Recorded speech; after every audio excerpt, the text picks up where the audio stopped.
Olá, IPCA! Hoje é sábado, dia 17 de agosto de 2013. Estamos juntos há 440 dias lendo a Bíblia e hoje leremos os capítulos 23 e 24 do livro de Josué.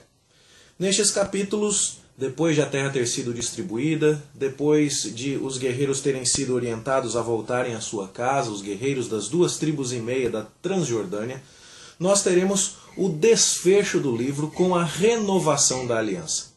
Você vai notar que o tempo inteiro no livro há uma preocupação clara aqui, de que o povo se esqueça de Deus. E a batalha começa com uma renovação da aliança. O povo não entra em Canaã e não toma posse da terra sem antes tirar memoriais do Rio Jordão, pedras dali do Jordão para lembrar a travessia, sem antes circuncidar os homens do povo para lembrar a sua aliança com Deus, sem antes celebrar a Páscoa.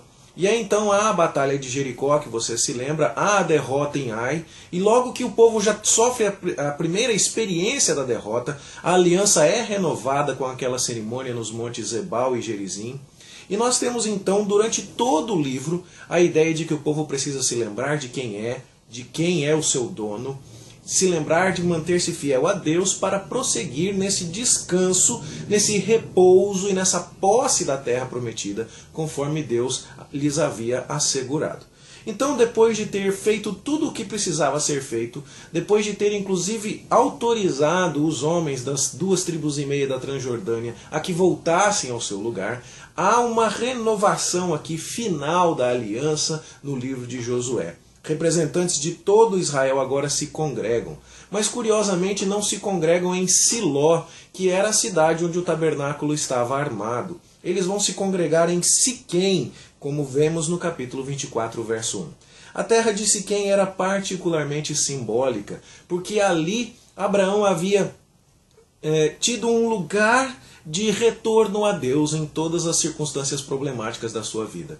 Ali havia um carvalho especial, que é chamado de um carvalho que estava no lugar santo do Senhor, no verso 26 do capítulo 24. Ali, se você lê o livro de Gênesis, você vê que todas as vezes que Abraão peregrinava por Canaã, mas acontecia alguma coisa, para aquele lugar em Siquém, Abraão retornava e ali ele adorava ao Senhor. E era a hora então de lembrar que o Deus de Abraão, de Isaac, de Jacó, de Moisés, o Deus de Josué, tinha cumprido absolutamente tudo o que ele havia dito séculos antes. Então, apesar de 430 anos escravizados e de mais aproximadamente 200 anos até chegarmos, desde o início do livro do Êxodo até darmos a marcha ré para chegar em Abraão, cerca de 600 anos, falando aqui em números redondos, se passaram e Deus cumpriu absolutamente tudo o que havia prometido. E era hora de lembrar, Deus é fiel, nós o seremos? E então, Josué no capítulo 23 exorta o povo, mostra que Deus fez tudo o que havia prometido, que nada falhou, que Deus tinha sido fiel e que era hora de Israel manter-se fiel. A grande ameaça eram os cananeus que ainda precisavam ser destruídos. O incentivo de Josué é que eles terminassem a conquista e confiassem no poder de Deus e se lembrassem do que Deus já havia feito, para terem certeza de que Deus lhes daria sucesso nessa empreitada. Se eles fossem preguiçosos, se eles não exterminassem o inimigo fazendo a justiça de Deus, aquele inimigo seria uma grande cilada para eles. Eles seriam tentados a se aparentar com povos idólatras, e isso traria sobre eles a grande tentação de cair em idolatria. E nós sabemos que vai ser de fato o que acontecerá. Esse é o problema com o qual Israel vai lidar no livro dos Juízes. Josué diz claramente que esses povos seriam laço e rede para os israelitas no verso 13 do capítulo 23. E que o povo devia se lembrar. Deus ofereceu bênçãos. Nenhuma só promessa caiu de todas as suas boas palavras, diz o verso 14 do capítulo 23. Mas, do mesmo jeito como Deus deu boas coisas por sua fidelidade, ele poderia cumprir as ameaças que fez anteriormente caso o povo não fosse fiel. Esse é o teor do verso 15 do capítulo 23, que nos lembra muito claramente das condições da aliança dadas anteriormente, lá no capítulo 28 de Deuteronômio. Então Josué chama todo o povo, reúne o povo, faz um retrospecto histórico desde Abraão até aqueles dias, no início do capítulo 24, e diz então, no verso 14 do capítulo 24, agora, pois, depois de analisar toda essa história, digam para mim o que é que vocês vão fazer. Eu e a minha casa vamos servir ao Senhor, que é aquele verso que nós muito bem conhecemos. E então o povo diz, não, longe demais, longe de nós não servirmos ao Senhor. Nós queremos servir a Deus porque sabemos que Ele foi quem fez tudo.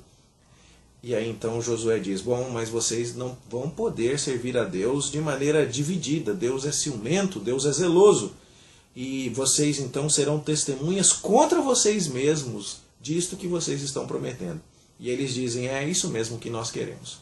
E aí, de maneira muito formal naquele dia, diz o verso 26, que as palavras dessa aliança são escritas, que uma grande pedra é tomada como testemunha e que esse pacto é celebrado lá naquele carvalho no lugar santo do Senhor ali em Siquém.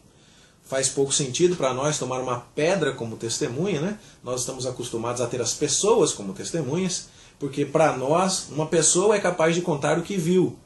Mas naquela cultura a testemunha melhor era a pedra, porque a pedra sempre estará lá para dizer o que foi que ela testemunhou, as pessoas não durariam para sempre. Então, a pedra é tomada como testemunha e o povo então agora está sendo conclamado à fidelidade. Essa fidelidade de fato acontece durante muito tempo. Desde que Josué morre com uma velhice ditosa, com 110 anos, sepultado na posse da sua herança e tudo mais, ainda o povo segue a Deus durante muito tempo, enquanto a geração que está ali é aquela que conheceu a Josué e os feitos do Senhor. Nós terminamos esse relato vendo que, embora Abraão tenha sido peregrino, embora o povo de Israel tenha sido escravo, agora há um desfecho maravilhoso aqui. Até mesmo os ossos de José são sepultados na terra de Siquém, na terra que o seu pai Jacó tinha comprado. Então você vê que, de certa forma, aqui todo o ciclo se fecha, tudo aquilo que Deus tinha prometido está acontecendo.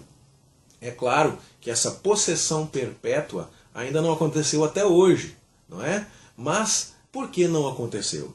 Porque exatamente o povo de Israel não vai ser capaz de manter essa fidelidade. Há ainda um problema a ser resolvido, que é o problema do pecado.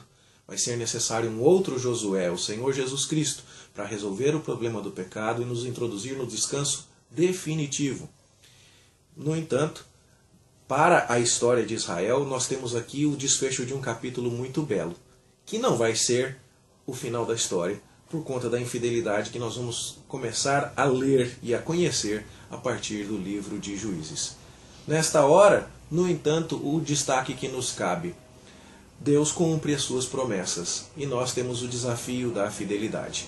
Obediência leva à vitória, leva à permanência na terra, leva ao descanso. A infidelidade não. É preciso exercitar a nossa memória constantemente, relembrando a aliança e relembrando os privilégios que temos, mas também as advertências do juízo de Deus que Ele próprio nos dá em Sua palavra.